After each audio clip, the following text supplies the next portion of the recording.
Hello everyone, I hope you're having a great day. Today's video is part of the Quilters Challenge and I hope you've been following along in this great series. Today's challenge is one from Sam from the Quilting Curves Studio, and she's asked to take an orphan block and make it into something unique.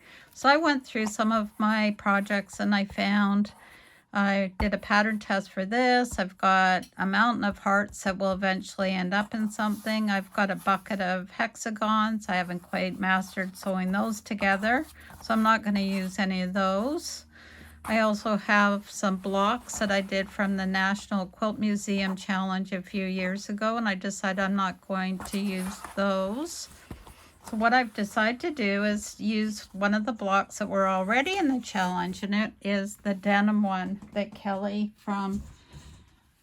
had challenged us with using denim. So I don't know if you remember this one or not. And what I've decided to do is I need a mat to place my sewing machine on when I go to quilt retreats. So I found some more denim and I've cut it down into a strip, and I'm going to add it to one side.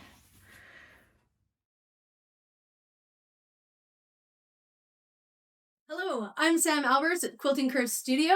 I'm from beautiful British Columbia, Canada, and I live in the unceded territory of the Interior Salish-speaking peoples. And my challenge for the Quilters Challenge 2026 is orphan blocks.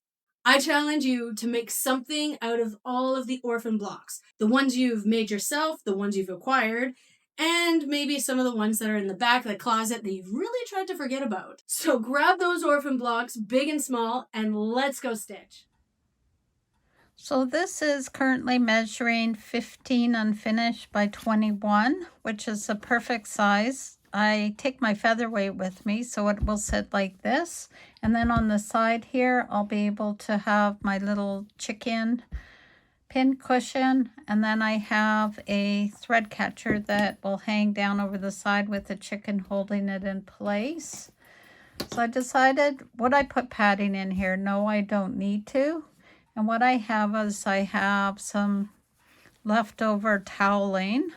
And this is actually an old towel that we weren't using anymore. See, it's got the finish on it. So what I'll do is I'll cut this to the same size as the front. And I'm going to do it as an envelope style by sandwiching it and sewing it around the edges and then flipping it the other way.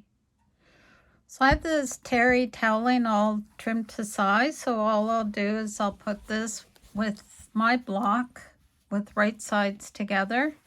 With the terry, there really isn't a right side, and what I'm going to do is I'm going to use a combination of clips, and I also have, not in there, I also have my jumbo paper clips, which you've seen me use in the past. And they're very helpful as well because you can get the ones that aren't serrated on them. And then by just sliding them into position, they hold quite well when you have thicker fabric. So I'm going to go ahead and do that. And then what I'll do is on this edge here, because there aren't a lot of seams, I'm going to mark this and tell myself to leave a fairly decent size opening so I can go ahead and turn it out the right way.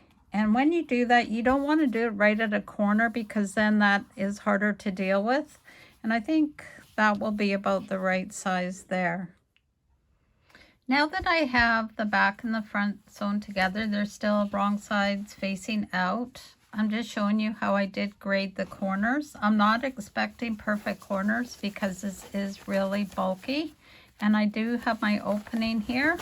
So I will, with some effort, get this all turned out.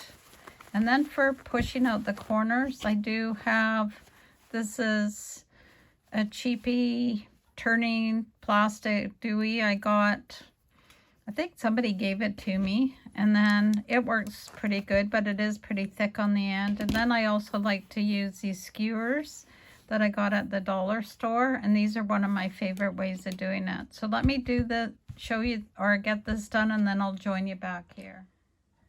I think this worked out really well. All the corners are slightly different, just because of the different thicknesses of the fabric, but I'm okay with that. So what I think I'm going to do, I have tacked the opening here, and I think I'll just run a stitch as close as I can to the edge just to anchor it. And then I've done this all with my walking foot because terry can be kind of stretchy and because of bulk. And then I think I'll just do some quilting lines going down. I thought about following this around, but I think that would get too complicated. So let me work that out and then I'll show you how it turns out. So I have this all done, and what I did is I did a stitching all the way around the outside, and this helped seal up this edge as well. And then I decided to just do some stitching on the flowered fabric just as a basting to stop the two layers from separating. So that's what it looks like on the back. This isn't going to be going through the laundry much. It is meant just as a placemat for my sewing machine when I'm on sew days. This would also make a very nice placemat oversized on a table. So what I'll do is I'll have my pin chicken set up, and then I have a station with all my accessories, and then my sewing machine will go here. So I hope you enjoyed this.